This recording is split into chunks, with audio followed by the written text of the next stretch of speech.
कहानियों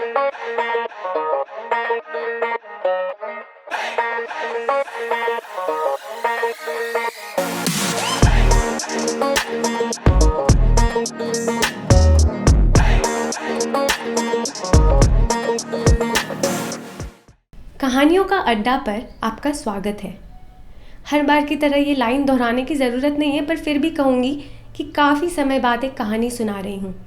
माहौल ऐसा है, समय ऐसा है कि मैं खुद को इस शब्दों के घेरे में पा नहीं पाती, शब्दों से अब खुद को बयां नहीं कर पाती। लेकिन आज शाम के समय कुछ लिखने का मन हुआ।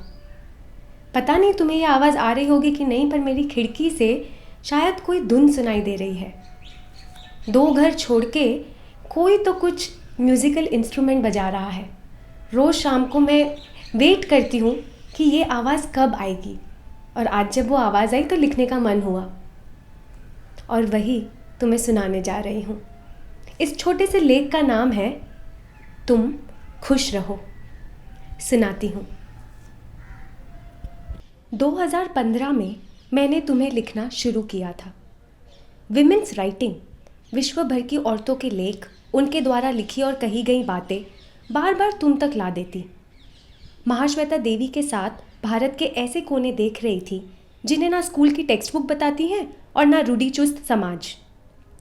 टोनी मॉरिसन के साथ इस औरत के शरीर के अनुभव को ऐतिहासिक रूप और घटनाओं द्वारा देख रही थी। फिर एड्रिन रिच ने आंट जेनिफर की बात की, जो रोज़ कढ़ाई बना रही थी। उस कढ़ाई में शेरों का चित्र था, ऐसा वैसा नहीं, बल्कि नीडर, बेखौफ, छलांगे लगाते हुए शेर। ज्योति लांजेवर की कविता में उस माँ की छवि को पढ़ा जो अंबेडकर के नेतृत्व में जय भीम के नारे लगाकर अपने साथ काम कर रही महिलाओं को एकजुट करती। क्योंकि बात केवल पितृसत्ता की नहीं, पर ब्राह्मणीय पितृसत्ता की है, जहाँ एक स्तर के लोग खुद को भगवान के करीब और प्रतिनिधि समझ लेते हैं। ये सब अलग अलग औरतों की बात कर रहे थे, पर मैं घूम फिर कर जब घर आती तो सबके लेखों में तुम्हें ढूंढती रहती, और बस वहीं से तुम्हें लिखना शुरू किया। क्योंकि जब हम लिखते हैं तब नज़रिए खुलते हैं, नज़रिए बनते हैं, और तुम्हारे नज़रिए के बिना मेरी कलम की आज़ादी, उसके बोल, उसकी आवाज़ कुकर में दबी हवा जैसे रह जाती। सबसे पहले घर के अंदर पक रही दाल को भुनना ज़रूरी है ना। आखिर तुम्हें क्यों लिख रही थी मैं? थोड़ा गहराई से सोचने पर मालूम पड़ा कि जब भी खुद को समझने की कोशिश करती और एक महिला होने के संदर्भ में शीशे में झांकती तो वहाँ खुद को तुमसे अलग नहीं पाती। इसीलिए तुम्हें लिखना और भी ज़रूरी हो गया था। शीशे में मुझे तुम्हारा ही चेहरा दिखता था। शुरुआत की अंग्रेजी में कुछ कविताओं और यहाँ वहाँ बिखरे शब्दों से, उनके खेल से एक औरत की छवि बनाती जो मध्यम वर्गीय परिवार से है और खुद के फैसले लेने का उसे कोई हक नहीं है। तुम्हें केवल शोषण के दूरबीन से देखती। इस दूरबीन में तुम्हारी शादी की उम्र, तुम्हारी यौनिकता, बच्चों का मरना, बच्चों का जन्ना, बच्चों का गिरना, दिन रात रसोई घर में पसीना बहाना, माथे पर पल्लू रखना, सबकी चुपचाप सुनते रहना और सबको खुश रखना, ये सब सिर्फ शोषण के रूप में ही देखती रही। जानती हूँ थोड़ा एक तरफा था, पर कहीं ना कहीं से तो शुरू करना था। जब इस गुस्से को आकार मिलने लगा तब मैं तुमसे अलग होती गई, क्योंकि गुस्सा तो मुझ में था। तुम्हारे साथ बैठकर इन सब पर्चों को ना तो खोला था और ना ही देखा था। अनुभव तुम्हारे लिख रही थी, पर नजरिया अपना ही बेच रही थी। और वैसे भी तुम्हारे अनुभव किसी खोखली अकेली जगह पे थोड़ी खड़े थे। उन सब का मुझ पर भी प्रभाव पड़ता था, और मैं तुम नहीं बनना चाहती थी। उस शीशे में जहां मैं में तुम दिखती, उसे इन लेखों द्वारा तोड़ना चाहती थी। इसीलिए तुम्हें लिख रही थी। फिर धीरे धीरे ये मध्यम वर्गीय औरत एक सिंधी परिवार से है, इस बात पर कलम रुकने लगी। पार्टीशन के बाद की तीसरी पीढ़ी हूं मैं। मुझसे पहले 2 पीढ़ी की लगभग 80% सिंधी हिंदू महिलाओं ने शायद ही इंटर के बाद या तो स्कूल के बाद पढ़ाई की थी। तुम और तुम्हारी बहन अक्सर मजाक में कहते रहते कि हम पढ़े लिखे नहीं हैं तुम्हारी तरह। इस बात पे अब मुझे बड़ा संदेह होता है, क्योंकि पढ़ना लिखना केवल किताबों से कहाँ होता है। लेकिन फिर भी तुम्हारी बात समझ रही हूँ। वो औरतों के लेख जो मेरी सोच को प्रभावित कर रहे थे, तुम उन्हें नहीं जानती थी।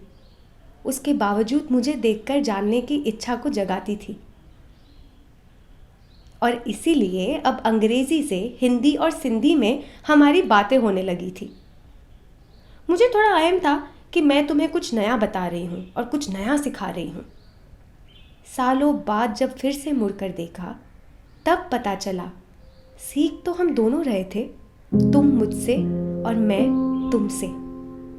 मेरी किताबें तुम्हारे जिए गए अनुभव और ढांचों से ऊपर नहीं थी, बल्कि उन्हीं से तो बनी थी।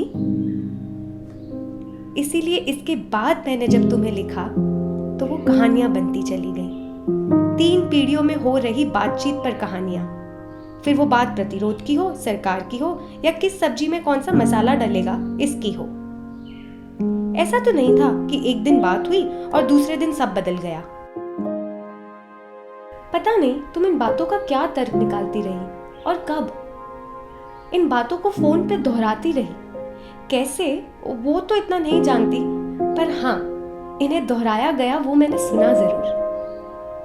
क्यों शादी शादी लगा रखा है? शादी के बिना उसका अस्तित्व नहीं है। तुम सब बहुत खुश हो शादी करके। तुम फोन पे मेरे एकल होने के तरीके अपनाती रही और मैं तुमसे दूर, तुम्हें लिखते लिखते खुद को पाती रही। कभी कभी सोचती हूँ, अब तो जो भी था तुम्हें लिखने के लिए, तुम्हारे बारे में कहने के लिए, वो खत्म हो गया है। पर हर बार चौंक जाती हूँ जब फिर से तुम्हें लिखा हुआ पाती हूँ, क्योंकि ना तुम ठहरती हो और ना मैं। आज फिर तुम और मैं शीशे के आगे खड़े हैं। मैं तुम्हें माँ कहती हूँ और तुम मेरे नाम को छोटा बनाकर मुझे माँ कहती हो। हम दोनों अलग अलग दिख रहे हैं। तुम चाहती हो कि मैं तुम्हारे पास ही रहूं ताकि तुम मुझे पेट भर के खाना खिलाती रहो, पर मैं चाहती हूं कि अब बहुत हुआ, मैं अपना पेट खुद भर लूंगी। मैंने बाल मुंडवाकर गंजे होने की बात की तो तुमने हर बार की तरह अपने नाक और आंखों को सिकुड़कर कहा, पर आगे कुछ बोल नहीं पाई। अब तुम्हें शायद अपने लिए दिन में कुछ घंटे ज़्यादा मिलते हैं जिनमें तुम पॉजिटिव रहने की और योगा करने की बातें करती हो। लेकिन इस पॉजिटिविटी में मैं तुम्हें, मालूम है इस देश में फिर से जंग हुई है, पता है इस राज्य में चुनाव का ये परिणाम आया, जानती हो इस शहर में इंस्टाग्राम पे लोग एक दूसरे की मदद कर रहे हैं। ऐसी बातें करके अलग अलग मसाले डालने का काम करती हूँ। मैं जो कपड़े घर पे छोड़ के गई हूँ उसमें से एक टॉप निकालकर तुमने पहना है और मैंने अपने साथ लाया तुम्हारा स्कर्ट पहना है। तुमने कहा कि मरने के बाद तुम्हें अपने शरीर के सारे अंग दान करने हैं। ये सुनकर मैंने सोचा, तुम्हारी क्या उम्र हो गई है जो मरने के ख्याल कर रही हो? ऐसी बातें करती हो तब याद आता है तुम मेरी माँ हो और तुम्हारी मेरी उम्र के अंतर को स्वास्थ्य से मापती हो। सोच का अंतर तो रोज घोलती रहती हो चीनी की तरह, पर स्वास्थ्य के अंतर को याद दिलाती हो और तब मुझे मेरी जिम्मेदारी का भी एहसास होता है। तुम चाहती हो कि मैं जैसे भी रहूं, जिस सोच से रहूं, जो भी काम करूं, बस खुश रहूं। खैर वो भी बहुत थकाने वाला काम है। और माँ, मैं चाहती हूँ कि तुम जैसे भी रही हो, अपने अतीत को जैसे भी देखती हो और मेरे निर्णयों को लेकर जैसे भी घबरा जाती हो, पर तुम हमेशा खुश रहो।